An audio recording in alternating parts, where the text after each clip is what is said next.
Ротвейлер бол маш эртний нохой. Түүний үүсэл гарлын тухай ярихын тулд Ромын эзэнт гүрний үед очих хэрэгтэй болно. Ромын эзэнт гүрэн Европ руу газар нутгаад хэлж байх тэр үед хүнсээ хадгалах боломжгүй учраас үхрнүүдээ хамт авч явдаг байснаас улбаалan нохтооч хамт авч явах болсон байна. Түүний ажил нь шөнө малаа хамгаалж өдөр нь хариулах үүрэгтэй байсан.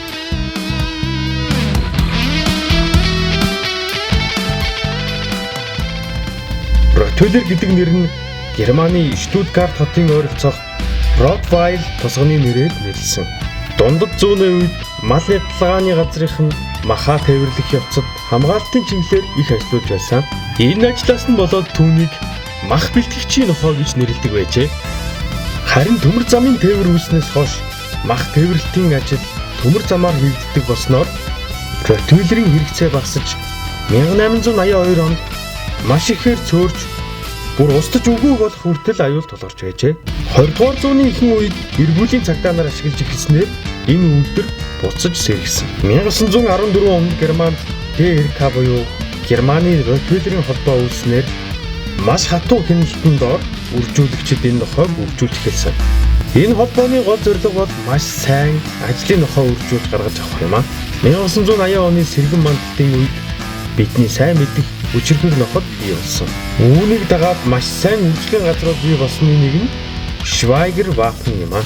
Хэдийгээр Ротвейлер нохойн гадаад төрхийг харж үржил сэлэгч хийж байсан хэдий ч дотоод мөн чанар болон ажлын чадварыг алдаагүй шүү. Яагаад гэвэл маш хатуу үржлийн бодлогыг одоо хүртэл барьж байна. Зан төлөв. Энэ үйлдвэрийн нохойг маш багаас нь эхэлж зөвөр сургах хэрэгтэй. Ухаантай учир сургалт маш сайн авдаг.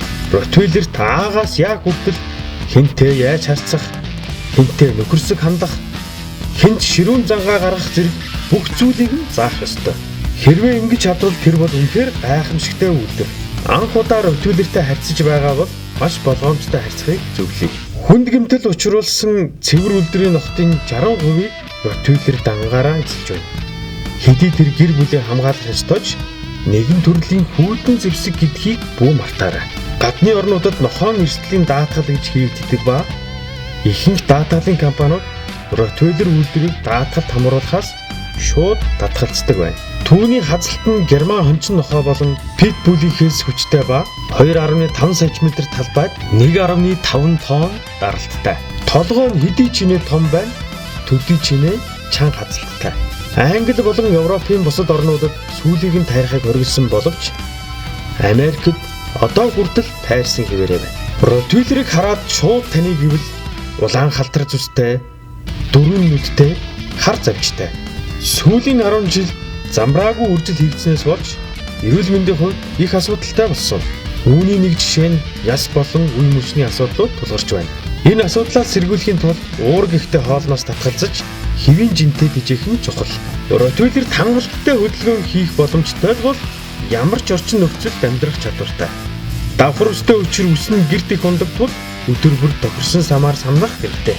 Гэр бүлдээ тэжээхээр бол түүнийг маш сайн нийгэмшүүлж сургалтанд хамруулж тэжээх нь зохимжтой.